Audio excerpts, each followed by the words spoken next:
everybody, and welcome to another episode of Public Opinion with your hosts, Pam and Vanetta. Hey, Vanetta. Hi.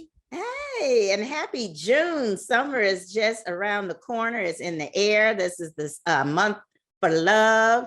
Yep. It is wedding season. It's wedding season, and it's also the month for Juneteenth.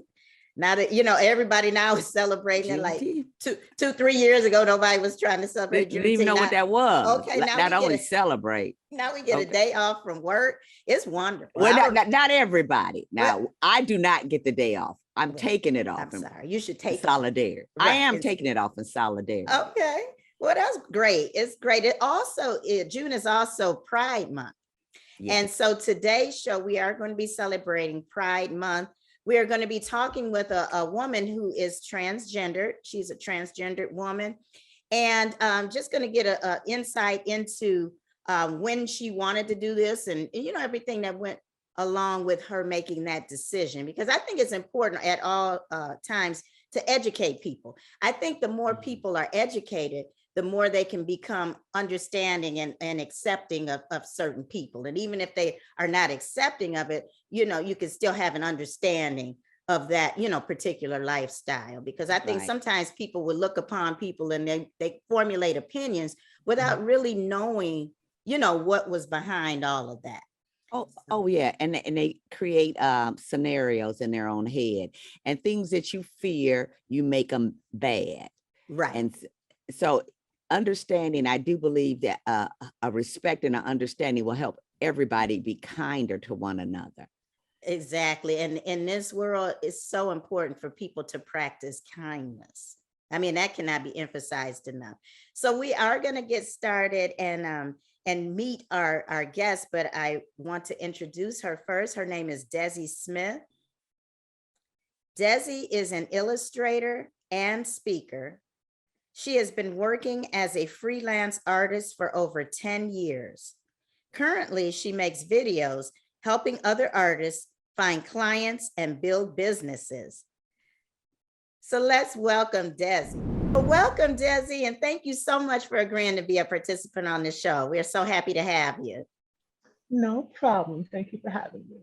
Absolutely. Well, on our show, we have a public opinion question of the week.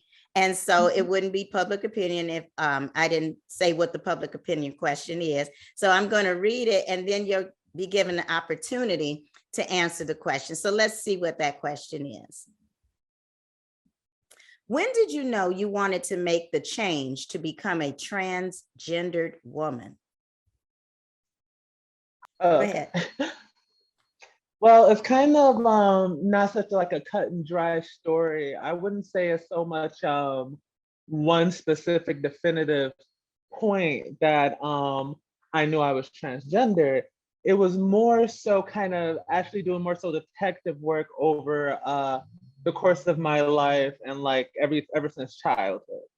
I always had more of a genderqueer presentation ever since I was younger, where I always felt more drawn to femininity, feminine presentation, more so coded feminine sort of activities and things when I was younger. And so as I got older and observing the people around me, especially in the areas and stuff I was in, I learned more so to overcompensate first by trying to emulate masculinity almost to an exaggerated form as I was growing up. Because it didn't come naturally to me, I had to do a lot of, at the time, research and things like that. And so it was a lot of emulation. And so as I got older, I always engaged in and I never told anyone, in cross-dressing and what you call it, presenting differently when I was inside and in private, and never telling anyone, never thinking much about it and whatnot. So I go off to college and kind of just put everything away for a bit, try to perform masculinity as much as I can, blase, blase. And then I go off to grad school in San Francisco. So when I get to San Francisco, I get a lot more, I have a lot more of a diverse friend group. And so I get a lot more people part of the LGBT community in general. I get a lot more queer friends and things like that. And that was a big change from where I went to undergrad, which was in Ohio. And so in Ohio, I went to Bowling Green State University, and which by at the times when I went by, it was by no means not progressive or anything at the time. I mean, not nearly as progressive as it probably should be now, but at the time it was pretty okay. I had like a very hetero, non-gender queer friend group when I was in Ohio. And so going to San Francisco, I was surrounded by a lot more people that had a lot more diversity in thought, presentation, and way of looking at presentation and things like that. And so from there, I was in more of a space for me to experiment with myself. And so like I tried dressing more femme, and I tried experimenting just like a little bit more with how I felt about certain things. And along with being trans, I'm also pansexual. And so when I was there, I actually explored being pansexual first before I found more so my gender presentation. Okay, I'm gonna stop you right there because you brought up a word that I want you to define. Because you said pansexual. Just so off the cuff, but you know, we're unfamiliar with it, so educate us. Yeah. So what is pansexual? So do you know what bisexual is? Yes. Okay, it's basically functionally, I would say functionally it's very similar.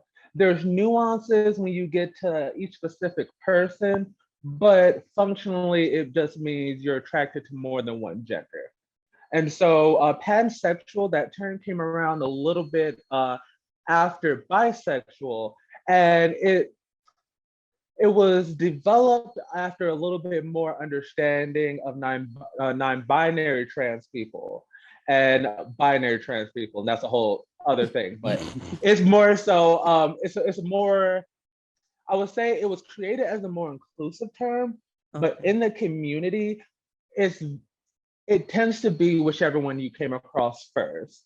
So if when you're exploring yourself, you came across the term bisexual first, you probably call yourself bisexual.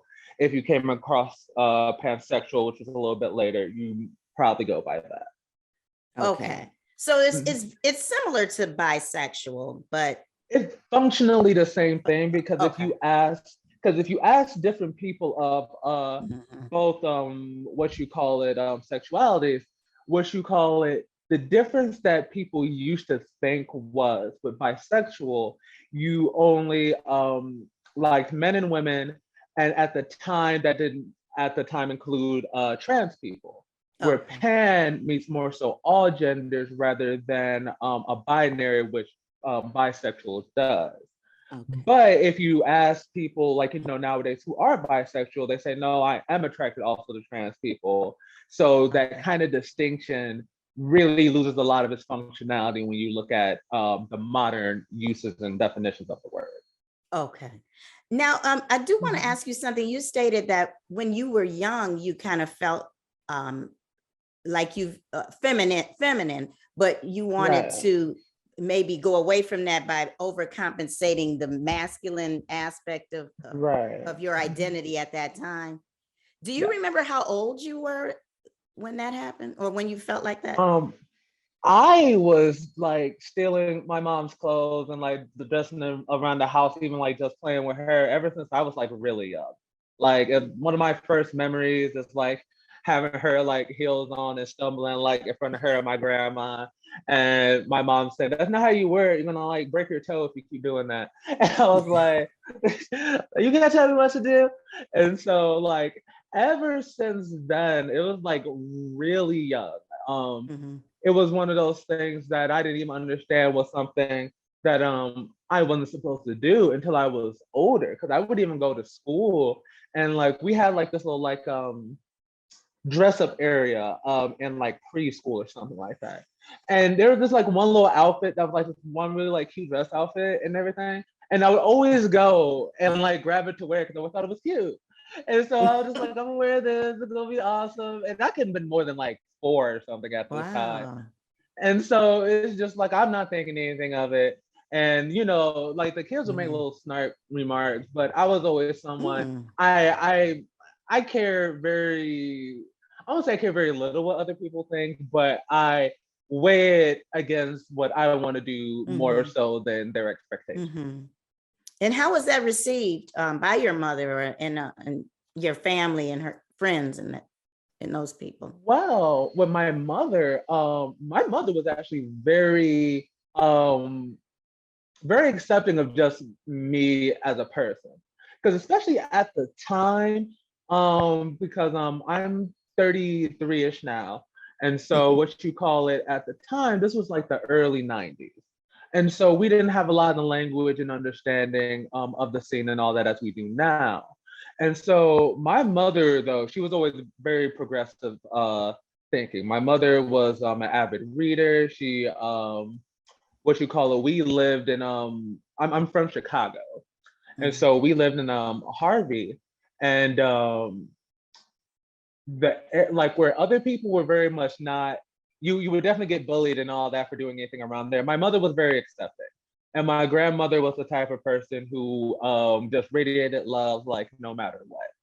And I didn't, and that wasn't really something though I took further than just around the house with them. Because even when I was younger, I'm a huge nerd. You could probably tell from my face. So I was inside playing games and like hanging with my cousin at the time. So it was like besides my mom and like my grandmother, no one else even really like knew at the time. So do you have siblings? I don't really, I'm really the only child. Like I have a brother, but we didn't really grow up. I was more so close to all my cousins growing up. Okay. And now even still now, yeah. Was the choice to go to San Francisco to grad school because of your lifestyle? Actually, not at all. When I left so when I left Bowling Green in Ohio, I still identified as straight. I still identified as cis, and I'm not proud of it. And you'll hear a lot of trans people say this, but I actually, when I was in undergrad and all that, I had like a lot of trans misogyny and a lot of just like the mindset you get when you grow up, unfortunately, and like that sort of hyper masculine environment that you get a lot with Black men. Right. Yeah. So when you were in San Francisco, though, is that when you decided to make the transition, or when did that happen? Funny enough, still no. So I went to San Francisco and I was down there for like 3 years. And so what I did more of experimentation with, and that wasn't even until I was in my last year, was more so me figuring out I was pan. And so at the time I started dating someone. And what you call it, I was dating this one girl that I met from a class. And she was one of my first partners that I had that was actually very accepting just of LGBT people in general. Like she was from California, she grew up there, she had a lot of friends and all that. So from just talking with her, she was one of the few people that I was around that I felt like I could probably maybe say something to and like not feel judged or like, at the time, because I was still figuring out a lot at the time and blah, blah, blah. And so I actually came out and told them first that I felt I was more so, and here's another term, gender fluid. And so, yeah. I got that one. I'm familiar with that. Yeah. Yeah. So I first thought I was more so just that. And so I told her, she was very accepting, and she actually helped me out with it a lot. And so again, I finished school in San Francisco and I actually came back to Cleveland first. And when I got back, I started working more, and I had more like disposable income and all that. And so and I was like living outside the house in my like own place with like some roommates. So I started to explore like my gender queer side more. And so I found myself presenting feminine a lot more, but mainly just in the house again, like with myself. But because of my partner at the time, we were still dating, even though she lived in California still. She like invited me to come back to San Francisco for like, we went, we had like a little like, what was it, a festival or something we went to there. But it was the first time that I presented femme the whole time I was there. Before then, I never presented femme in public. And so Oh. it's actually because of her, it was the first time that I actually like got to like courage and all that to step out and, you know, be terrified and do all that. And we went to the mall and all that. And it was really cool. And it was actually like And it was awesome. It was really fun. It was really fun. To the point that actually after that is when I came back to Cleveland, and I was just like, I don't want to, like, I don't feel right. Because when the whole time I was presenting that way, it always felt more, where masculinity always felt more like an act to me, what you call it, presenting the way like I do now was a lot more Wow. natural. It felt more like letting go. Yeah, that's very More, interesting. So so you felt more like liberated, like I'm finally right, free to be me, you know, free to be who you. right. Now, Vanetta and I were having a discussion about, because of, you know, things you see in the news with Dwayne Wade and his and Gabrielle Union and their child, and we're just wondering, like, what do you think is an appropriate age to allow a child to make a decision to actually to go through a change like that? Now, what a lot of people actually get misconceptions they have when we talk about trans kids. They think when we talk about letting children explore their gender identity and be trans, that we're advocating for them to start straight up HRT, hormone replacement therapy, right then. What the experts are actually saying, and these are the actual doctors doing the research, is it's not, you don't really do that. You more so give them what you call it puberty blockers. And so what the puberty blockers do is just halt puberty until they're old enough to actually come to that decision themselves. Okay. And so it's actually nothing that they're doing that's irreversible or invasive at the stage of when they're a child. Okay. And so with that in mind, a child can, like, again, I was presenting and, like, you know, experimenting with my gender as early as 3, 4, blase. However, I feel what a lot of people are worried about is their child changes their mind a lot. They're like, oh, I can't trust my child to know what they want for dinner, let alone their gender. So I don't know if I should take that seriously or whatnot. And what I always say to that is what are you afraid of letting your child experiment with that? Because as we just discussed, anything that they would do now medical wise would not be anything invasive or detrimental to their growth as a person. And the thing is, if they do decide they are trans, taking puberty blockers early helps, what you call it, save a lot of stress with things a lot of trans people get done later. Like I was very fortunate, as we were talking about earlier, I was developed before I started like taking everything. And so I didn't have to get surgery. But if you don't transition till later in life, like in your 20s, that's past the stage where the testosterone in your body like basically shuts down a lot of that chemistry in your body. Where if you're on hormone blockers and then you do decide to, you can then go through your puberty, then the puberty that you want to go through, and develop more naturally without medical intervention the way that you want to. Because now your hormones are female. Right.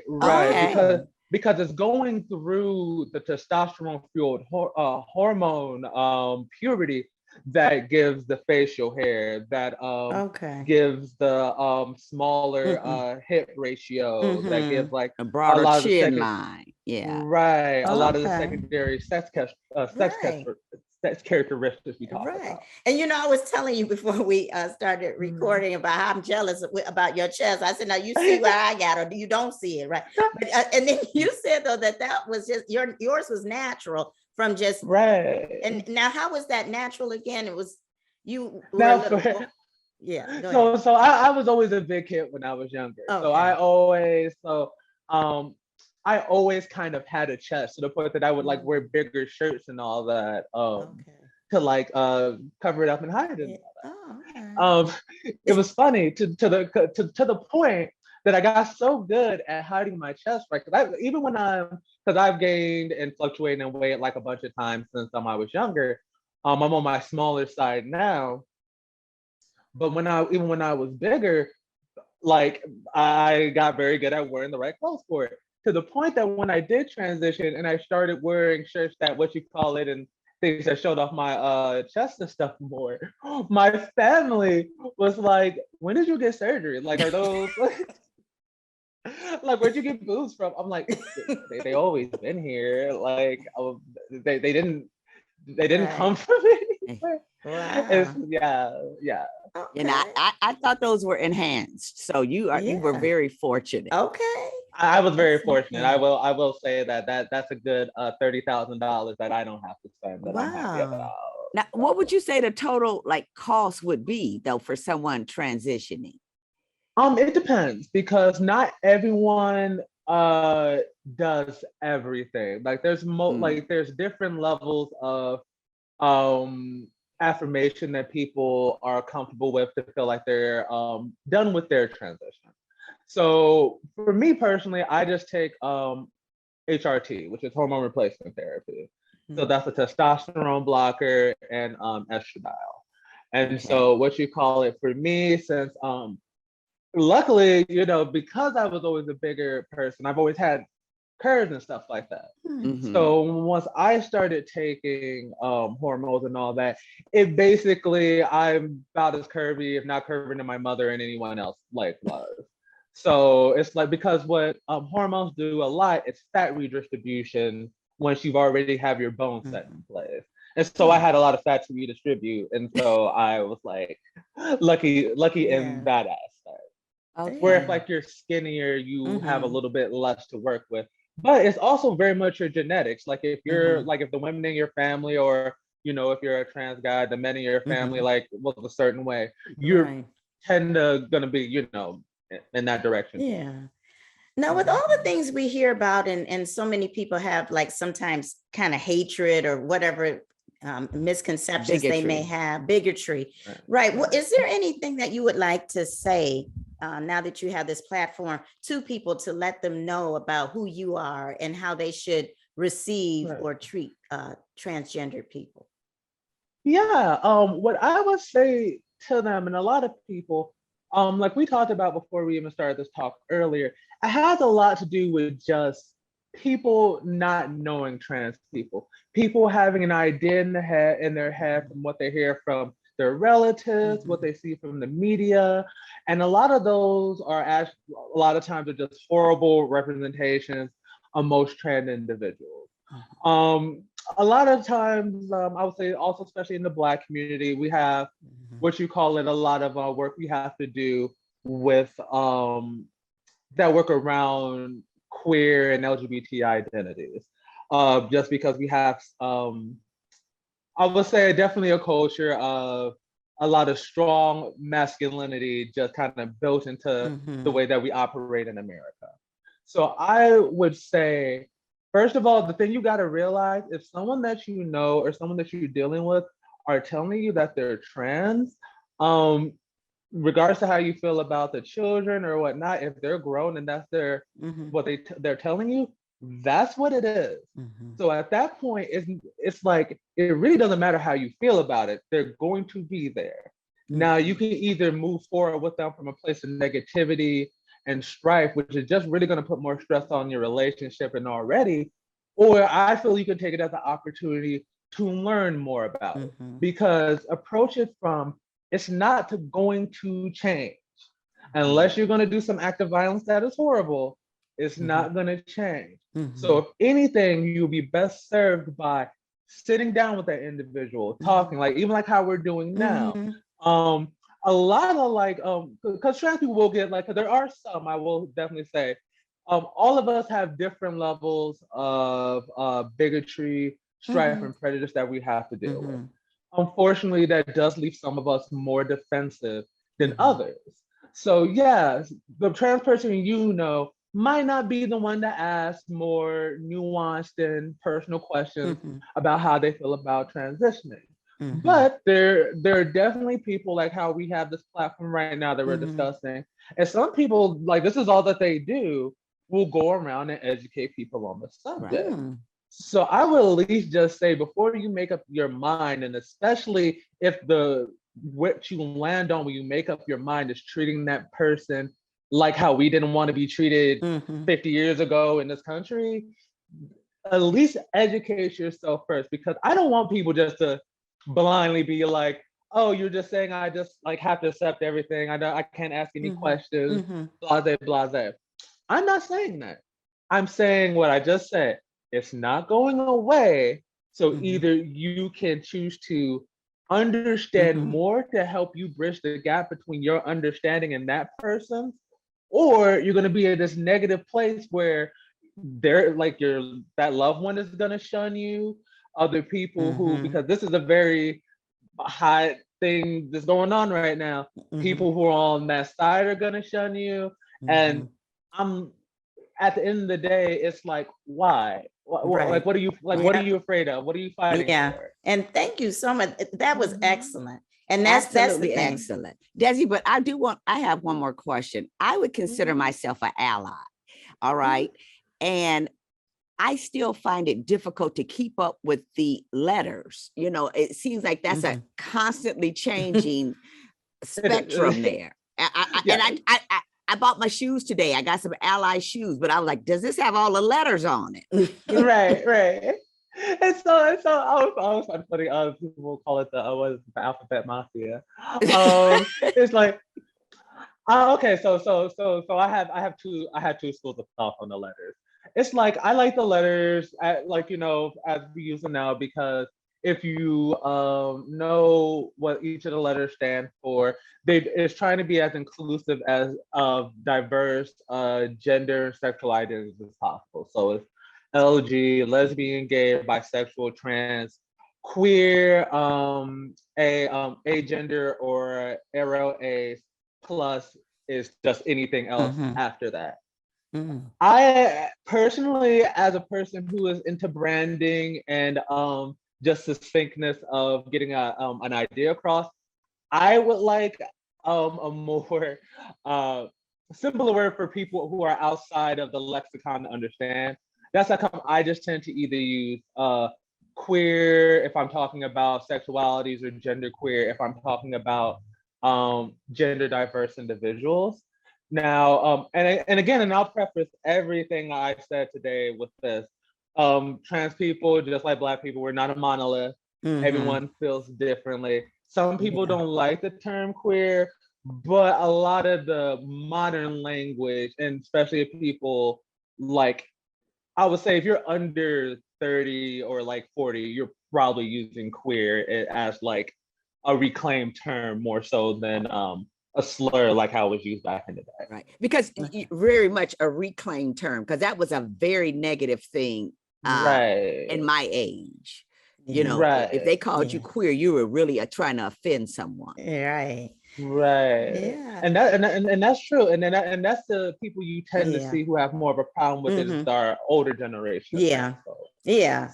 Well, thank you Mhm. so much, so much. And I No really, problem. really hope that when people see this, they will have a better understanding of a transgendered person, as well as many people in the LGBTQ community. So thank you so Mhm. much again. Oh, she was lovely, don't you think? Absolutely. I mean, just brought a smile to your face. I loved how she exuded confidence. Confidence, and she wasn't afraid of telling her story, and she was here to educate. Right. And what mostly you can see is just she's just a regular person, with feelings and everything like anybody else. And this is what she has chosen to do with her life, and she's happy. She's happy. And that's She's very happy. important, because so Yeah. many people who have made a different life choice find themselves unhappy and unsupported. So I'm glad to see someone who just had a glow about them. And Yes. as I said to her, I want to be an ally, but I don't necessarily know what to say, what not to say. Mhm. And so she made me comfortable in asking the Yes. questions. And that's it. She made you feel comfortable. And like we said before, it's important just to educate yourself and to have an understanding that there are so many different people in this world, and people have a right to live the life that they choose to live. And nobody has a right to be offensive and to try to prevent somebody from living the life that they have chosen. And so we hope that you've been educated by this particular episode. And remember to practice kindness, even if you don't agree with a person's particular choices that they have made. What you have to understand is it is their choice, and you have to just practice kindness. So until next time, we'll see you for another episode of Public Opinion. Bye-bye.